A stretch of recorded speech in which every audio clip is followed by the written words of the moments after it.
So tayo po, dumako na sa ating pag-aaral po sa umaga po ito. At ang ating pag-aaralan ay isang serye po tungkol po sa mga bagay na taglay natin bilang mga Kristiyano. Actually, napag-aaralan po natin tungkol sa yung pinakauna, yung pagmamahal, love, kanya. Pero sa salitang Ingles, yung love, generic siya. Pwede mo sabihin na pag-ibig na magkaibigan, love pa rin sa kanila. Sa pagitan ng mag-asawa, love pa rin sa kanila. At ang pag-ibig ng Diyos sa tao, love pa rin sa kanila. Yun lang salita nila. Pero sa salitang Grego, ang pinakamataas na uri ng love, yung agape kanya. Yun ang pagmamahal ng Diyos sa tao, ng kanyang iligtas ang tao sa gitna ng kanyang pagiging makasalanan. Ibinigay niya kanyang bugtunan kung tayo magkaroon ng kaligtasan. So, yun din po ang dapat natin taglayin bilang mga Kristiyano sa ating relasyon sa Diyos at gayon din sa isa't isa, gayon din sa mga tao. Yan ang pinakamataas na antas ng pagmamahal o pag-ibig. Sa Tagalog, ganun din. Mas specific tayo. Pagmamahal, yun ang pinakamataas na uri ng love. Yung pag-ibig, ba yun? Yun ang yun ang pagmamahal o galing sa salitang desire yun eh. So pag nanliligaw ko sa isang babae, actually iniibig mo siya, hindi mo siya minamahal. Pagkaroon ng maraming tanong na nakikita mo ng kanyang kahalagahan at binibigay mo kanyang tinataas mo siya, yun ang pagmamahal kanya. Walang kaugnayan sa damdamin. Yun ang bagay na dapat natin isipin sa pagmamahal. Ipinag-uutos ng Diyos yun eh.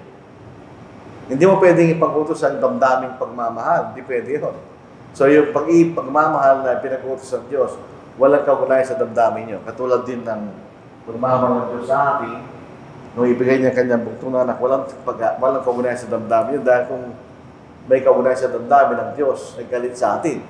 Sapagkat tayo nagkasala at di natin ginawa kanyang kalooban. So ang ating pong pangalawang serye sa ating pag-aaral ay tinatawag na self-control. O yung pagpipigil sa sarili.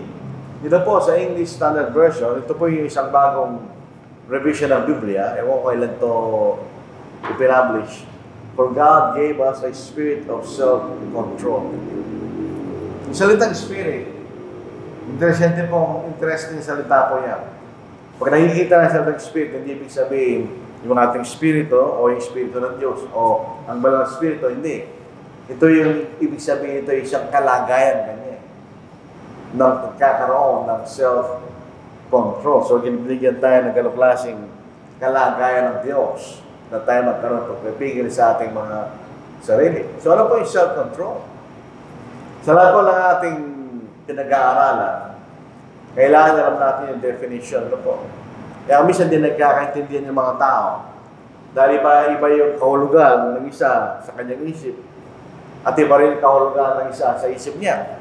So dito po sa ating pag-aaral, ang ibig siya self-control, restraint of passions and impulses. Ito po mga passion, ito yung mga desire o pagnanasa, etc. At yung impulses yung nasa sa atin at ginagawa natin. Isang biglaan. So, ang self-control, kinokontrol natin yan. Pinipigil natin ang paggamit ng ating mga desire o damdamin sa maling paraan. Yun ang ibig sabihin ng self-control. Yung ibig sabihin, tayo, kung meron tayong self-control, namamaster natin ng ating mga appetites o kaya ating emosyon o yung mga bagay na gusto natin gawin, inclination o mga urges, kanya. Nakukontrol natin sila.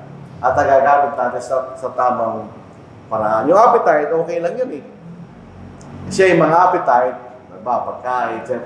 Binigay sa atin ng Diyos yan para hindi tayo mamamatay. Kung wala tayong appetite o desire, halimbawa, kailangan nating magpahinga. So meron tayong appetite na matulog. Kung wala kang ganun, di mamamatay ka. Kailangan tayong mabuhay, so meron tayong appetite na kumain. Pero kinokontrol natin yan, hindi natin basta pinagbibigyan. Ganoon din ang ating emosyon. Ang ating emosyon, ibinigay ng Diyos sa atin dahil katulad natin ng Diyos. Kaya nga po ang tao po ay naiibang nilalang dahil meron siyang emosyon. Yung mga hayop, wala silang emosyon. Ang sa kanila, instinct. Halimbawa, yung mga aso natin, bakit gusto tayo ng mga aso natin? Kasi pinapakain natin sila.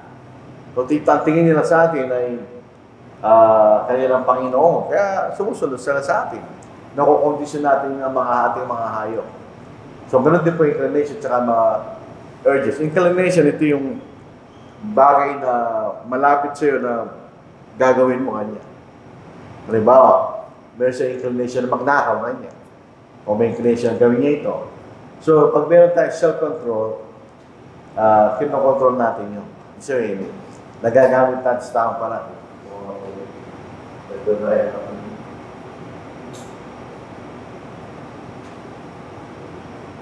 Yung po, makikita natin kahulugan sa self-control.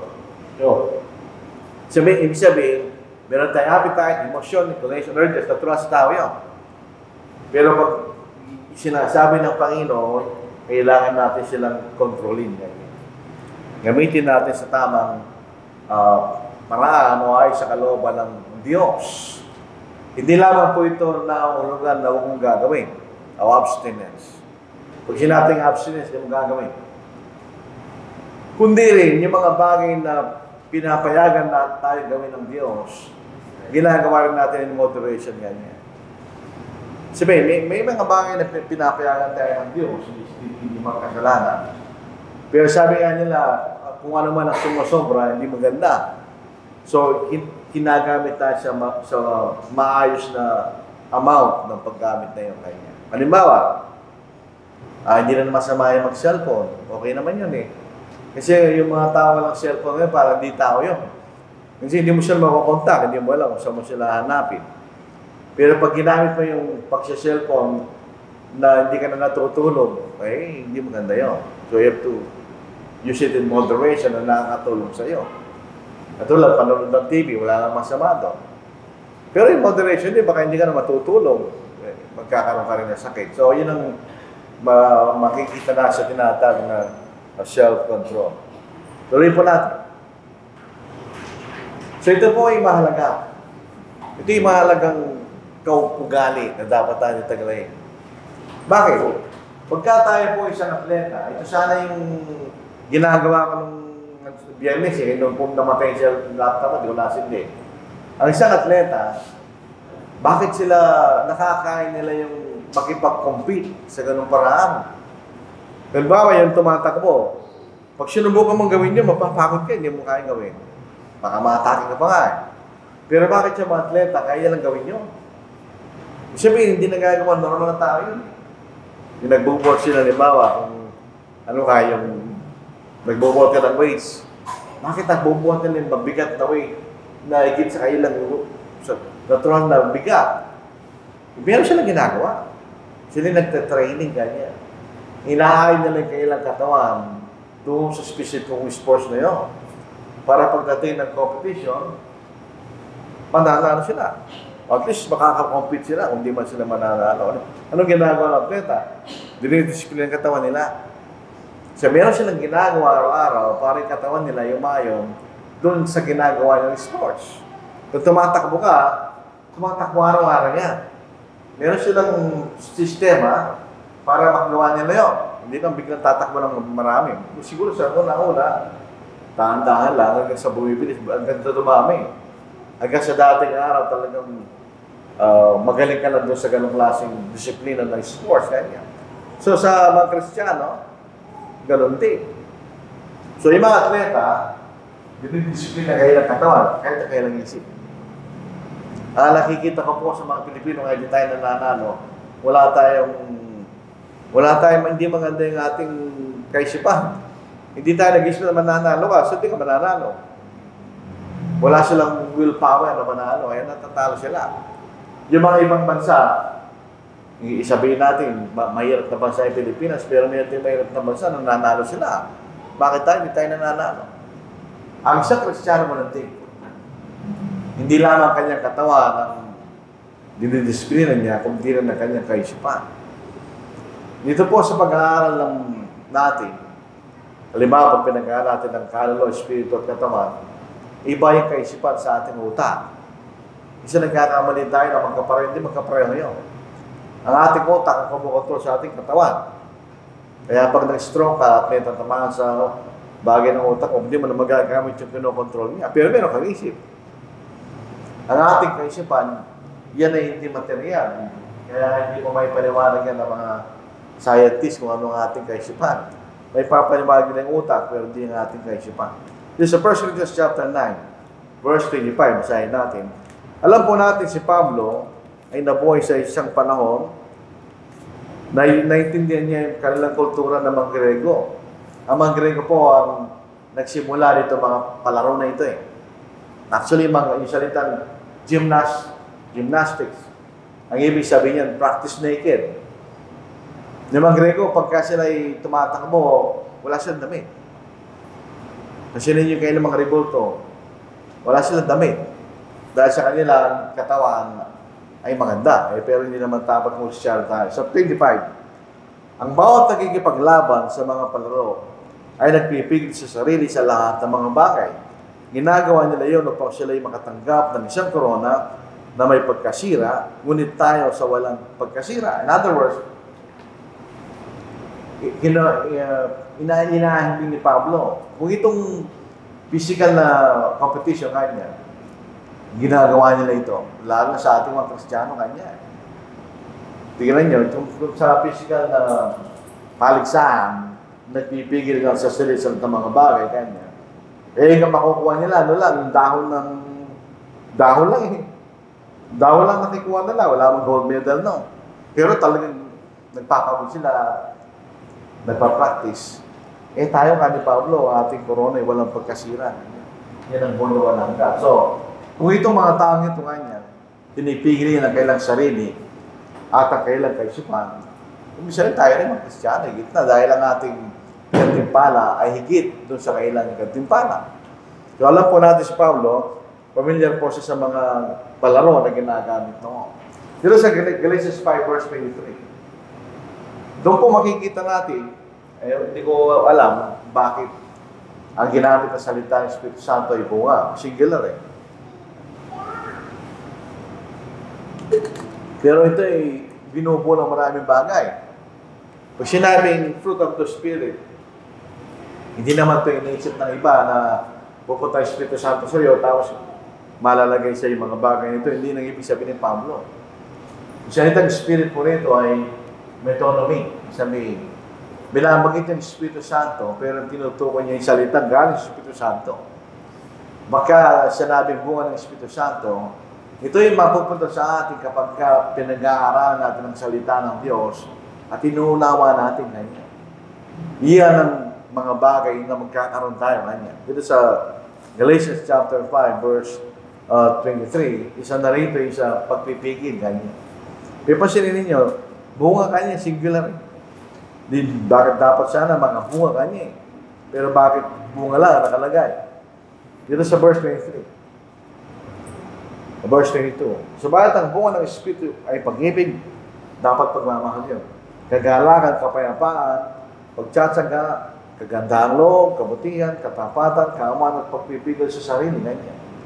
Laban sa mga ito ay walang kautusan. Sabihin, kahit yung kautusan ni Moises, kaya hindi lumalabag dyan. Walang kautusan ng Diyos na lumalabag sa mga bagay na yan. Kanya. So bunga, ang naisip ko pong paliwanag dyan, yung bunga, kahit anong bunga, kaya bunga ng punong kahoy. Isang bunga lang, pero maraming bahagi. Di ba? May bunga, may buto, may laman, may balat. Ganun din siguro yan. Pag Kristiyano ka, ikaw ang bunga ng Espiritu Santo sa pamamagitan ng kanyang salita. Taglay mo lahat yan kanya. At ang isang bagay na sinasabi sa atin, pagpipigil sa sarili kanya, self-control. So ito'y bahagi ng bunga sa ating paglago kanya. Sa pangalawang Pedro, chapter 1, verse 6, magkabaliktad itong dalawa eh. Doon sa una, yung bunga lang kanya. Ito mga bagay taglay ng Kristiyano, kapag umaapekto yung salita ng Diyos sa kanya. Dito naman sa kay Pedro, sinasabi naman niya yung proseso ng paglago. Ibig sabihin, hindi tayo stagnant sa ating pananampalataya, kailangan tayong lumago Kanya. In other words, as time goes by, tayo po'y umaasenso sa ating pananampalataya. Hindi na naging stagnant. Na hanggang doon ka lang, tapos wala na. Hindi na sinasabi ni Pedro. So si Pedro at saka si Pablo, parang sinasabi nila sa ibang paraan. Ito po sa verse 6. Ang kaalaman ng pagpipigil, sabihin, dinadagdag natin sa ating kaalaman kanya ang pagpipigil. At ang pagpipigil ng pagtitiis, ang pagtitiis ng pagiging banal ng mga Diyos. So, guys, doon din dinadagdag kanya. Habang tayo lumalago, dinadagdag natin kanya ang pagpipigil sa sarili. So, ito isang mahalagang bagay na dapat nating taglayin. Ibig sabihin, habang tayo lumalago, dapat meron tayong pagpipigil sa ating mga sarili. Bakit? Pag wala tayong pagpipigil, magkakasala ka. Kasi gagawin mo, gusto mong gawin. Kahit masama, wala kang self-control. So, dito sinasabi, ito yung mahalagang bahagi natin bilang pananampalataya. Itong self-control, hindi po ito madali. Ito po ay isang challenge sa atin. Kung bumabalik ka pa rin sa atleta, ang pagiging atleta hindi madali. It's a challenge yan. Kung gusto mo manalo ng gold medal sa Olympics, challenge yun. Ganun din po ang pagtaglay natin ng self-control. Hindi po ito one-time process. Ito ay isang constant struggle. Palagi ang nating sinasagawa yan araw-araw.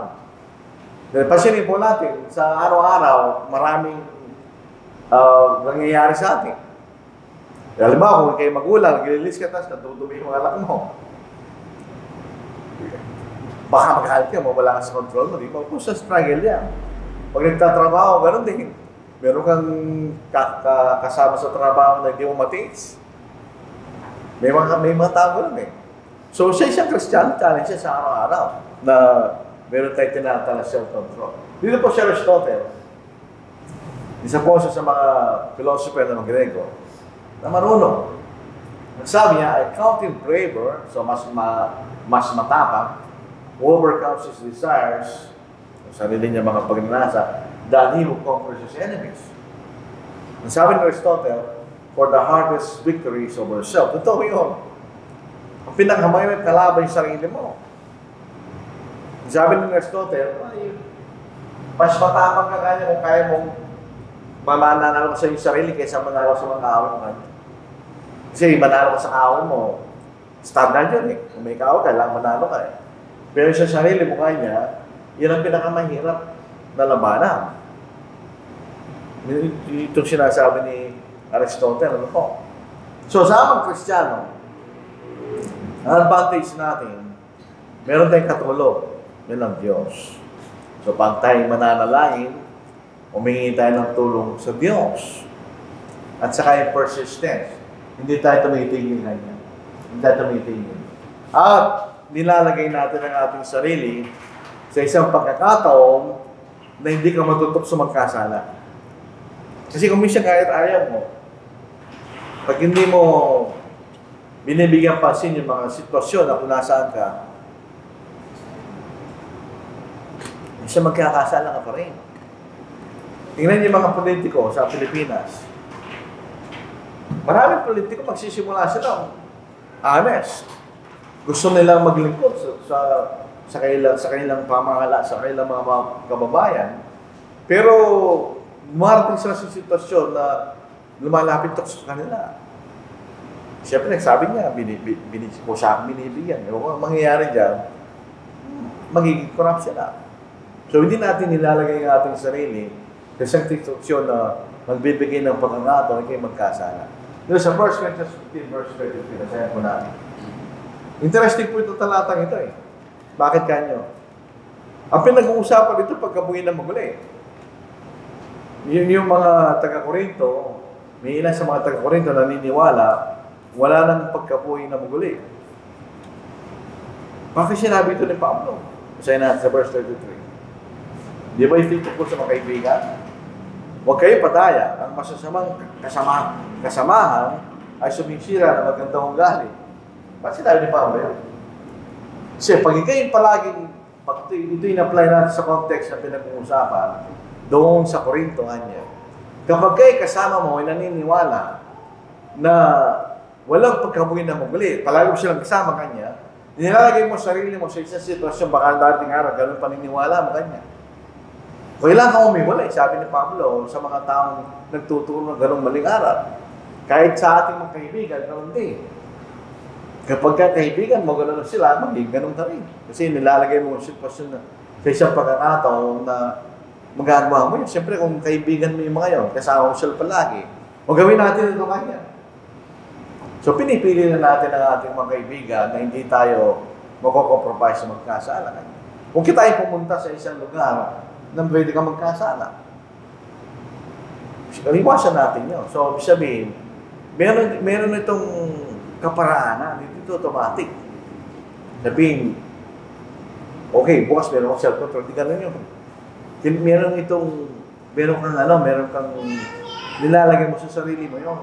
Kailangan ko kanyang sa araw-araw magkaroon ako ng self-control sa bawat pagkakataon. Bayaran na sa ating kaisipan. So, tayo nananalangin, talagang importante yun. Persistence, kanya, hindi mo pinababayaan. Palagi, may effort ka na kontrolin mo yung sarili mo sa bawat pagkakataon. Hindi mo nilalagay yung sarili mo sa pagkakataon na mahal ka magkasala. So, yun ang makikita nating kaparaan. Para natin i-develop yan. Siyempre sa ating kaisipan. Alam niyo yung kaisipan. Ang kaisipan, andyan lang, dyan eh. Diyan nanggagaling ang ating pagnanasa, yung kagustuhan natin, yung ating emosyon, o damdamin. Andyan lahat yan. Yung sinasabi natin pag pupunta mo yung babae, minamahal kita, maminibig kita ngayon, galing sa isip mo yun. Hindi naman tumitipok yung puso, bigla mo na gusto yung babae, hindi. Nakita mo siya. Sino nakakita yung isip mo? Gusto ko siya saan galing yun? Sa isip mo. Tapos suligaw mo na siya. Saan galing yun? Sa isip mo. Meron siyempre meron yung desire. Galing sa isip yun eh. Kaya kailangan ma-develop natin ng ating kaisipan na makontrol lang ng mga bagay ng ating pagnanasa, yung ating kagustuhan, ng ating damdamin, ganyan. Yan lang kumukontrol sa atin. Tingnan ninyo, mga kapatid, sa Romans, chapter 12. Anong ginagawa natin pag nag-aatay sa salita ng Diyos? Nalalaman natin ang kalooban ng Diyos. So, hinalalagay natin sa ating kaisipan. Isahin po natin. Huwag niyong tularan ang sanglibutan ito. Kundi magbago kayo sa pamagitan ng pagbabago ng inyong pag-iisip kanya. Sa paano parang binabago natin ang ating pag-iisip? Inihaay natin ang ating pag-iisip sa kalooban ng Diyos. Yun ang makikita natin isang bagay na dapat nating gawin. O yung kindness. Ito pong kindness, minsan, wrong yan, hindi po ito wrong. Ang kindness at goodness, magkaiba sila. Ang kabutihan, hindi ko sa Tagalog, ano yung kindness sa kabutihan at sa goodness. Eh. Ang goodness, alam mo yung tama. Ang kindness, ito yung disposition mo na palagi kang gustong makatulong sa kapwa mo. Yan ang kindness. So, kinokontrol niyo yung kindness ng isang tao, ayaw niya na siya makasakit sa iba. Gumagawa siya ng isang bagay na magiging panganib o problema sa iba niya. So, yung dalawa magkasama eh. Ang kindness, kinokontrol natin ng isang rush act o yung biglaan gagawin natin. Dahil tayo galit. Yun ang isang bagay na binibigay sa atin kung tayo kind o mabait. Hindi natin gusto na ang ating galit kanya yung maging makasakit sa iba. So, kinokontrol mo siya. Dahil sa kay mabait kanya. At ikay nagsasalita sa paraan na makakatulong ka. Kapag pagka mayroong ginawang masama sa atin, hindi tayo namalaban sa paraan. Sa ay nagsasalita sa isang paraan, sabi nga, kind and lovingly, para matulungan natin galit sa atin. Di ba mahirap gawin yun? Pero itong dalawang ito, isipin natin, ay nakakatulong para magkaroon ng self-control. Pag naisip mo, kinokontrol ko yung kaisipan, na-control mo anumang bagay na nasa atin, desires, wishes, emotions, feelings, maganda yun.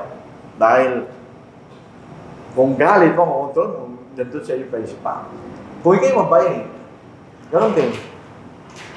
Nang iniisip mo kung paano ka makakatulong sa isang tao, kahit yung kaaway mo, kahit yung tao kung walang masama sa iyo, kanya.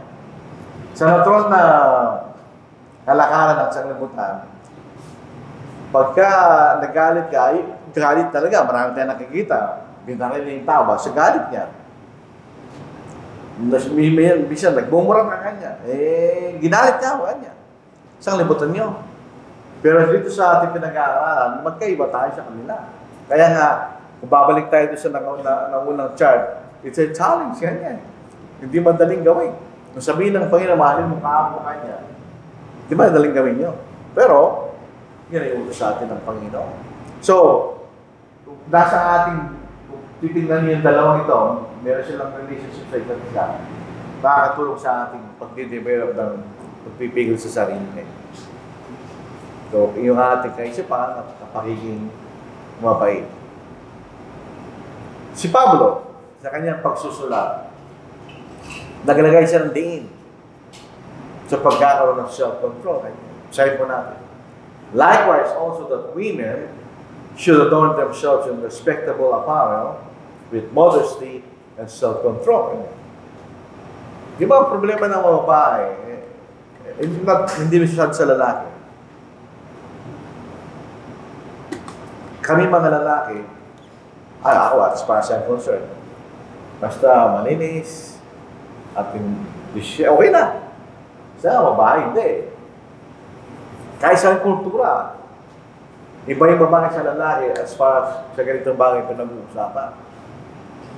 Yung ating pagdadamit, sabi rito, in a respectable apparel. Alam niyo bakit? Hindi ko pala nagawa itong gusto kong gawin na ito eh. Gusto kong magkaroon ng research. Marami naman tayo pupunta sa internet. Kung dumami ang rape, dahil ang mga babae nagdadamit, ngayon, natanong natin kung paano paraan. Malakas short, miniskirt, minsan wala nang nalasog na may. Hindi kaya dumami rape sa ganong klaseng context.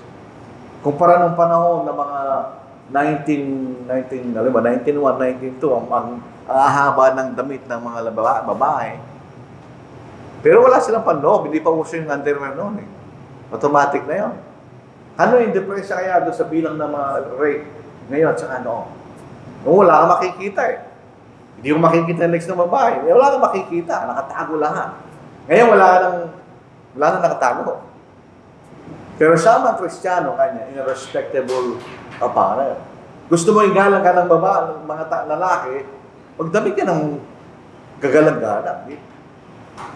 Pero pinapaswita, ay, ibig sabihin, nasa sa iyo. Paano mo pinapresent yung pagdadamit mo? Sabi niya, with modesty. Modest. Sa ibang translation, shamefacedness, ganyan. O shamefastness. In other words, sa mga kababaihan, meron silang natural na kahihiyan. Dahil babae sila, meron silang nakakabit sa kanilang kahihiyan, ganyan. At ito lumilitaw sa kanilang pagdadamit. And self-control. Doon sa ibang sana, sobriety, ganyan. In other words, nilalagay niya sa ayos yung damit niya. Kinontrol niya. Hindi ko mauusukan niya, susuot mo. Yun ang mga kabataan, gano'n eh. Bakit naman pinagbabawalan magpinis ka? Uso ngayon. Oo nga, uso ngayon, pero hindi yan uso sa Diyos. Kailangan mong kontrolin yung sarili mo doon sa bagay na yun. Kaya. Not with braided hair and gold or pearls or costly attire. Ito po yung not bad. Pag sinabi ng not bad, hindi ibig sabihin completely na bawal. Hindi bawal na kayo mag-ayos ng iyong buhok. Hindi bawal yun. Hindi bawal na magkaroon ka ng jiwan. Hindi bawal yun. Pero kung yun lang ang gagawin mo kanya, hindi ka obra sa Diyos. Ibig sabihin, mas mahalaga yung una kaysa sa pangalawa. So it is a matter of priority. Halimbawa, sinasabi ng Panginoon, Hindi lamang sa tinapay mabubuhay ang tao, kundi sa bawat salitang lumalabas sa Biblia. Hindi sinasabi ng Panginoon, huwag ka na kumain. Hindi namatay ka. Pero ibig niya mas mahalaga ka niya salita ng Diyos kaysa sa pagkain as far as importance is concerned. Ganyan. Dahil yung isa, katawan lang yan, yung isa, kaligtasan niya, ganyan. Yun ang nakbat. Makikita natin maraming pagkakataong ginagawa sa pananaksunatan. Ganon din ito. May mga reliyon, bawal magginto, magperlas. Bawal yun. Sabi ko, bakit? Eh, sinabi ni Pablo hindi nyo naintindihan. Kasi sinasabi ni Pablo, kung babae ka, wag lamang itong tignan mo kanya. Yung sinasabi niya. Kundi yun ang mas mahalaga sa panahon ng Diyos. So, tignan niyo kanya, may self-control kanya Kahit sa ating pagdadamit ng mga babae. Ito rin po, itong overseer, ito po yung mga pastor o elders. Itong overseer sa ibang salin, lalo po yung mga lumang salin, sinali na lang bishop. Wala pong justification sa salitang yun. Ang salita, ibig sabihin, overseer. So, tama po yung salin na ito. Therefore, an overseer must be above reproach. Ibig sabihin, wala tayong masasabi masama laban sa kanya. The husband of one wife, sober-minded, self-control, respectable, hospitable, able to teach. Itong dalawang ito, magkapareho pero magkahawig pero magkaiba. Ang sober-minded, yung iniisip. Kasi kailangan magdesisyon ng isang overseer. Dahil siya'y namamahala sa congregation, marami sila. Ngayon, dahil gagawa ka ng desisyon kanya, kailangan din ka basta-basta nagde-decide. Pag-iisipin mo mabuti kanya. Yung self-control, yung sarili. Kinokontrol mo yung sarili mo kanya. So, isa, kinokontrol mo yung iniisip mo. Yung isa, kinokontrol mo yung sarili mo kanya. Well, at least makita natin, kung tayo po yung overseer, kailangan din tayo magkaroon ng self-control. Kasi magiging alimbawa ka Older men, ito po yung matanda na sa edad. Not necessarily yung elder ng isang kongregasyon. Older men are to be sober-minded, dignified, self-control. Ganyan. Sound in faith, in love, and steadfastness. So makikita na naman natin yung self-control. Tuloy po natin. Maraming talata, makikita nyo, dinidiin yung self-control. Dito sa matandang babae, kung babasahin nyo, may bagay na sinasabi sa matatandang babae na hindi sinasabi sa matatandang lalaki, hindi walang bakit. Kompletuhin po natin na po. Titus. Parang may kaugnayan sa Marites Ibisahin natin. Parang lang makita po natin. So Titus chapter 2, 2-5. Sabihin mo rin na matatandang babae na maging magalang sa kailang asal, hindi mapanirang puri kanya. Yung wala sa lalaki yun, sa babae lang. Yun ang sabi ni Pablo. Hindi paalipin man sa alak, dapat sila magturo ng kabutihan o kailang maturuan ng mga kabataang babae na ibigin ng kailang mga asawa, ibigin ng kailang mga anak, maging matino, etc. So dito rin po sabi niya, older women train the young woman to be self-control. Siyempre kung nagtuturo yung mga matatandang kababaihan, kapatid, sa mga mas batang kababaihan na babae, na magkaroon sila ng self-control, ganun din sila. Kasi tinuturuan mo siya So makikita na natin ang tingin sa self-control. Sabi dito, yung mga batang lalaki, actually binata yung sabihin niya. Likewise, urge the younger men to be self-control, ganyan. Lalo na yung mga kabataan. Mali kabataan. Habang tumatanda yung tao, nagkakaroon siya ng maraming kaalaman at karanasan. Ang pagkakaiba ng isang matandang tao sa isang batang tao, ang matandang tao, mas mabagal kumilos yan. Literally, physically, mabagal na siya kumilos. Mabagal din siya mag-isip. In the sense na hindi siya kaagad-agad nagdidesisyon. At meron siya mas matinding control sa sarili niya. Dahil sa karanasan. Wala na sa kanya yung mga bagay na meron sa kabataan. Kaya nga sabi po ni Pablo kay Timothy, flee youthful lust. Yung tinatanong, youthful lust, wala na sa mga matanda yan, siyempre, lumilipas na yun. Dito sa Titus chapter 2, 11-12, for the grace of God has appeared, brings salvation for all people, training us to renounce ungodliness and worldly passions, and to live self-control. So palaging tutungo yung self-control. Ungodliness and worldly passions. And minsan na ungodliness, ito yung mga bagay na taliwas sa kalooban ng Diyos. Yung worldly passions, yung mga, alam po natin, mga kasalanan, ginagawa natin. To live self-control. So mga talatang ito, mababasa natin kay Pablo na nagbibigay po siya ng diin sa pagkakaroon ng self-control. Kaya sa pag-aaral po natin, meron na tayong direct statement, di ba? Yung binasa. Ito ba tayo ng example? Ano yung mga magandang example para ma-illustrate natin yung presyo ng pagkakaroon ng self-control? Hindi po si Joseph. Si Joseph, siya po ang paborito anak ni Jacob na pinagpili ng kanyang mga kapatid at nakarating siya sa Egypt. Siya ay matipuno at magandang lalaki. Medyo siya, mahirap din po yung matipuno at magandang lalaki. Malapit ka sa tukso. Malapit siya sa tukso. Dito po sa Genesis chapter 39. Nung nakarating po siya sa Egypt, siya pinagkatiwalaan ng isang Egyptian na may mataas na katungkulan sa pamahalaan. At meron siyang asawa. Unfortunately, itong asawa nitong Potiphar, hindi matinong bahay. Potiphar's wife had longing eyes towards him. Gusto niya siya. But he refused to be seduced. How then can I do this great wickedness and sin against God? Isipin nyo, hindi sinabi primero ni Joseph, hindi ko magagawa itong dakilang kasamaan kasi laban kay Potiphar, hindi sinabi yun. Laban sa Diyos, kanya. In other words, kung ako'y papayag sa gusto mo, magkakasala ko sa Diyos. Hindi itong kalooban ng Diyos, kanya. Kaya bago niya sinabi sa Potiphar, so may sabihin ng kanyang motivation na yung Diyos, hindi si Potiphar. Although later, sinabi niya yun. Ang nangyari dito, tumakbo siya. Hindi natin makikita ang damit ng mga tao na mo. Meron silang inner garments, yun ang panloob na damit.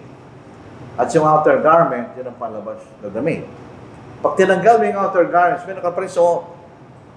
Pero sa kanila, nakedness na yun. So, nung talagang pinipilit siyang babasahin natin mga talata, pinipilit siya, isang araw, talagang tumanggi si Joseph, tumakbo siya, kaya na-upload niya yung damit. Later on, sabi niya yung asawa ni Potiphar, tignan mo yung pero kinuha mo kanya. Gusto akong hirip kanya. At nabinag mo si Joseph. So ito isang halimbawa ng pagkakaroon ng self-control dahil sa takot siya sa Diyos. Mas mabuti pang mabilang ko siya kaysa gawin niya yung kanya. Gaano ka tindi ang self-control, lalo na sa kamataang lalaki na katulad ni Joseph, para tanggihan niya yun. May kasabihan ng mga lalaki, palay na lumalapit kanya. Yung mga tagasang libutan, palay na lumalapit, daw tatanggihan kanya.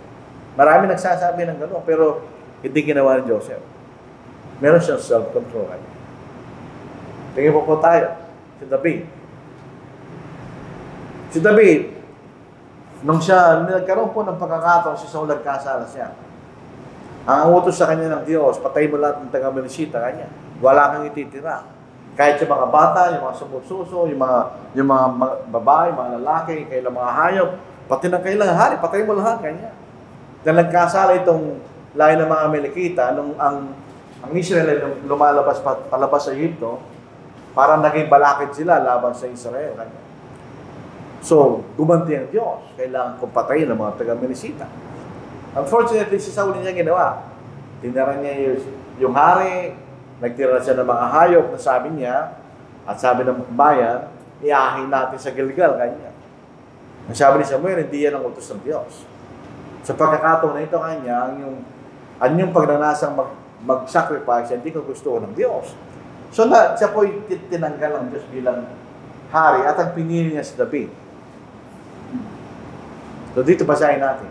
Sa 1 Samuel chapter 24, mayroong pagkakataon si David na patay ni Saul nang siya umihi sa loob ng kuweba kanya. At yung actually, yung mga tauhan ni David, yun ang sabi nila, patay mo na kanya, pagkakataon patayin mo yan kanina. Pero hindi ginawa ni David. Kahit na si Saul, gusto siyang patayin. Ang gusto talaga si Saul, dahil nainggit kay David, dahil sa pinili ng Diyos, pumalit sa kanya, hindi pa rin siya pinatay ni David.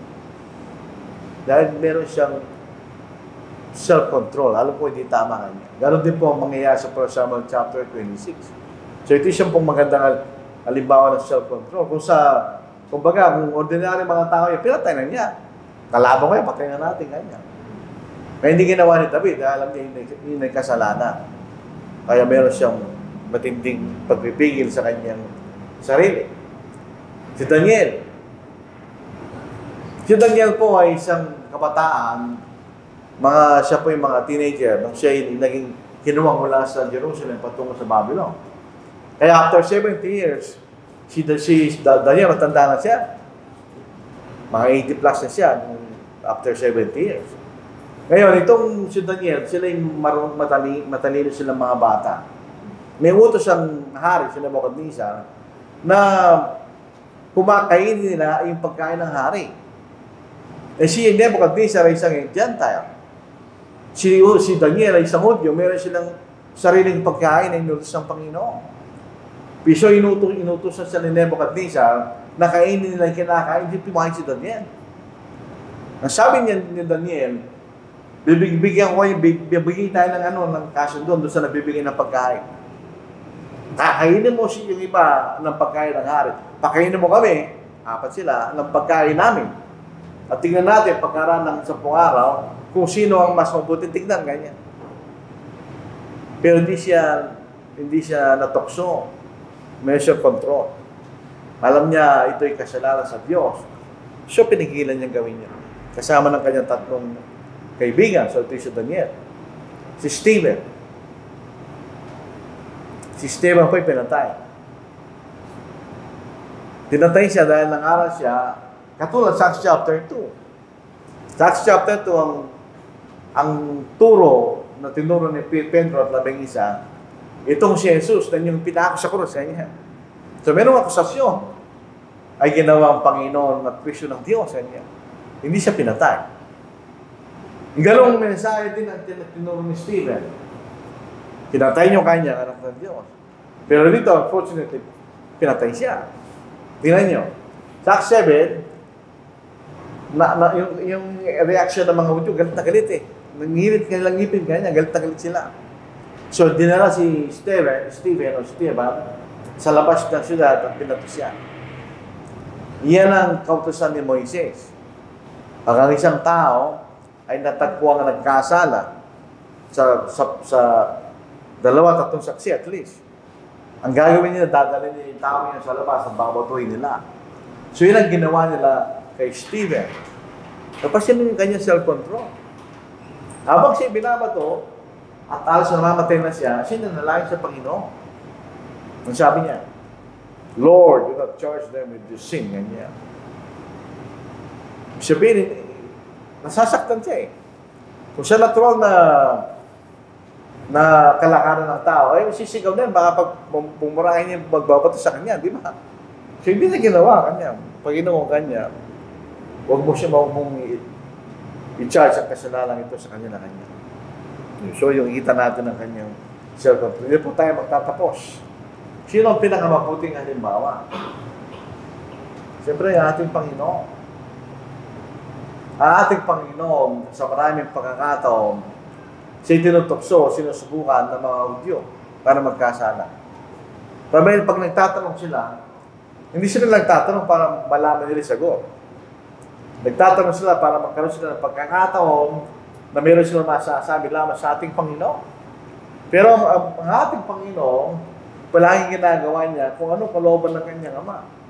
Kaya sa pinaka-worst na sitwasyon, meron pa rin disiplina at restraint. Tansinin ninyo, ang sabi ng Panginoon, I am meek. Yung sabi niya sa Matthew 11. Alam po ba niya, ibig sabihin ng meek? Sabi, maamo, hindi siya ng meek. Ang salitang meek, walang katumba sa ating salita, yung pinanggalingan ng salita. Ang salitang meek, ang ibig sabihin, nilalagay mo yung kapangyarihan sa kapangyarihan ng Diyos. So So, nung siya nakapako sa krus, pwedeng patayin ng Panginoon ng lahat ng mga tao yun. Kung gusto niya, meron siyang kapangyarihan bilang Diyos. Pwede na ginawa. Yan ang ibig sabihin ng meek. Sa 1 Peter chapter 2, verse 23, when he was reviled, did not revile in return. Nung inuunsulto siya ng mga tao, kung ikaw anak ng Diyos, iligtas mo sarili, bumaba ka dyan, kanya. Hindi siya sumagot. When he suffered, he did not threaten. Pwede niyang patayin ng lahat ng mga tao yun. Sa Diyos. Bagaman nasa katawang tao siya, sabi ni Pablo sa Colossians 2:9, siya ang kapuspusan ng pagka-Diyos ay nananahan sa kanya. Andun pa rin ang kapangyarihan niya. He did not threaten, but committed himself to him who judges righteously. Ginawa niya ang kalooban ng kanyang ama. Dahil sa layo na gusto tayong ligtas. Isipin niyo ang self-control ng Panginoon habang siya nakapako sa krus. Self-control habang siya pinaparusya ng mga sundalong Romano at niluraan pa siya. Imagine niyo ang self-control ng Panginoon. Siya'y may kapangyarihan, patayin niya yun, mga tao yun. Kay Diyos. Kay Diyos. Pero niya ginawa. Nung siya nananalay sa Garden of Gethsemane, siya'y mapanglaw hanggang sa kamatayan kanya. At sinasabi niya, kumaya. Isipin niyo ang dinanas ng Panginoon sa mga panahon na yun. Si Satanas sa Matthew chapter 4. Ang Panginoon siya'y nag-ayuno sa loob ng 40 days. Tayo mga tao, hindi ka lang nakakain ng hapunan, gutom na gutom ka na eh. Mawawala ka na sa mood. Kung hindi ka kakain ng isang araw, lalo na. Ito 40 days. So, bisag, gutom na gutom ang ating Panginoon. Si Satanas, ginamit niya yung pagkakataon na yun para tuksoin siya. Kasi ganun si Satanas. Tutoksoin ka niya sa panahon na alam niya mahina ka. Dito, gutom ang Panginoon. Gagawin mga tinapay yung mga butong ito kanya. Hindi siya natokso. Doon yung sagot niya, hindi lamang sa tinapay na mabuhay ang tao, kundi sa bawat salita lumalabas sa bibig ng Diyos. Kanya. Kahit anong gawin ni Satanas, hindi siya nagtagumpay. Hindi siya nadala ng pagnanasa ng laman. Gutom siya eh. So ito, kung tayo po ay natutokso, nawawalan tayo ng self-control, isipin natin ng Panginoon. Isipin natin si Joseph, si Daniel, si David. Isipin natin sila. Ito sila yung nandoon sa ganung pagkakataon na madali kang matukso. Nagawin mo ang sabihin, bagay na alam mo masama. Pwede na ginawa. Ang pinakamagandang halimbawa ay ang ating Panginoon. Hindi natin sinasabi na madaling gawin. Pero kailangan natin gawin. Sabihin, kailangan natin i-train ang ating sarili at kaisipan para magkaroon tayo ng self-control. Dahil kung wala tayong self-control, magkakasala ka talaga. Yan ang pumipigil sa'yo para huwag ka magkasala. Yung self-control. So, doon pasok po tayo sa oras. Kung meron kayong tanong, kapatid. Wala tayong mga tanong. Sa mga Amerikano, pag may tanong, magtatanong sila.